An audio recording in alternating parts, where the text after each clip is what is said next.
আমার সংশোধন এই মুহূর্তে হবে না। আমি বারবার ওকে রিকোয়েস্ট করছি যে আমার কাবিলনামাটা দেখাও।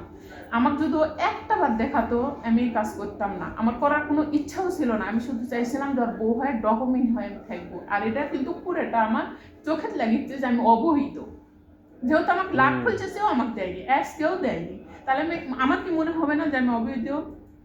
আচ্ছা, আমাকে যে এভাবে প্রত্যেক মাসে এসে ঠকায় চলে যাচ্ছে, বা আমি যে এরকম করছি, আমাকে যে আশা দেওয়া বিয়ে করছে, পুরোটা সব মিথ্যে।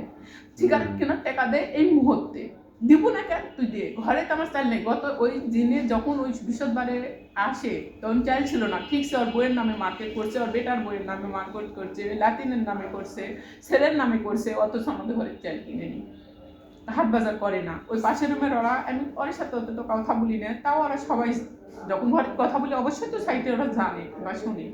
তারপর ধরেন কিনলো না, আর আমি গত সপ্তাহে 200 চাউল কিনে নিয়ে এসেছি, আজকে পর্যন্ত মনে হয় যে 2 গোটাও চাউল ঘুরেনি। অফিসের খাবার আমি প্যাকেট করে একটু আবার নিয়ে গেছি, মানে চলবো কেমনি, ঠিক আছে, বাড়ির টাকা দিছি, ডিপিএস চালাই, সেই সব বন্ধ করে দিছে। এই মাসে আমি টাকা না দিয়ে ডিপিএসের ওদিকে সব দিকে টাকা দিছি। ও কি বললে কয় কি এইসব কিছু করতে হবে না, টাকা আমাকে দেবো। কি জন্য দিব? বিয়ে করছি, টাকা আমি খাবার কাকু দেওয়া যাবে না। এদিকে আমার ছেলে রেখ দিতে পারিনি, মেয়ে রেখ দিতে পারিনি, আমি নিজে খেতে পারিতি না, চলতে পারিতি না, না খেতে গেছি, আর ও উল্টা মুখে উঠিছে। তখন আমাকে বলিতে কি যে আমি কাবিলনামা ওটি, মানে এই যে উকিলের কথা, যে আমি হলো কাবিলনামা করছি আমার টাকা দিয়ে, তুক দিতে যাবো কে? ওই কাবিলনামা আমার বইয়ের কাছে রাখছি। তখন আমার এই কথা জিদ উঠছে, দেখি রে বইয়ের কাছে তুই রাখবো কিসের জন্য? তাহলে এই ঠকানাটা ও বইয়ের কাছে রাখছে, ওর একে ঠিকছে আমাকে ভাই ব্ল্যাকমেল করে টাকা লিখতো তুই, তাহলে আমার কাবিলনামা বেঁধে দিতে হবে কি? তখন কই কি 1 লাখ টাকা বাঁধবে না? আমি বলছি ঠিক আছে, হলো 1 লক্ষ টাকা, আমি তাও বাঁধবো, আমি ডকুমেন্ট চাই। তখন ওই 1 লাখের জায়গা ও তো খুশি, প্রথমে বুঝছেন, খুশি, ঠিক আছে 1 লক্ষ বাঁধবো, ঠিক আছে, খরচ কেনা কে দিবে? আমি করছি ওই 1 লক্ষ টাকা বাঁধতে যা খরচ লাগবে আমি দিব।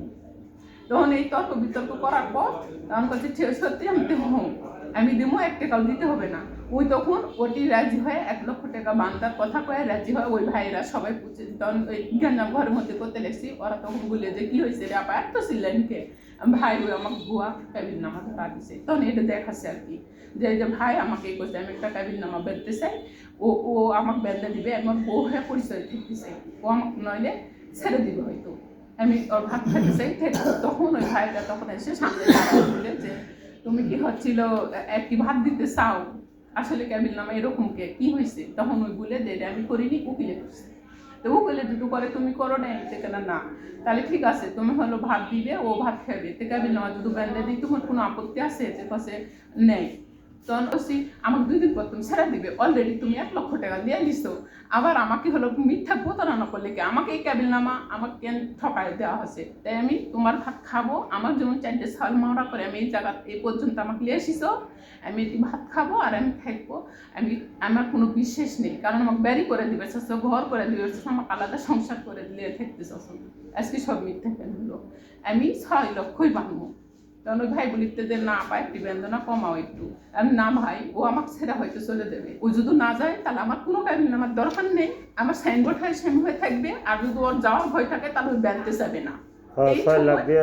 ওই সময় ওই তর্ক এইটুকু, না কেউ মারছে, না কেউ ধরছে, না কেউ কিছু করছে। তখন আমি ওটি ওই ওর শৈলার পর আমি করছি কাবিলনামা যে 6 লক্ষ আপনি বেঁধে থাকুন, ওটি পরেরটা পরে যা হয় হবে।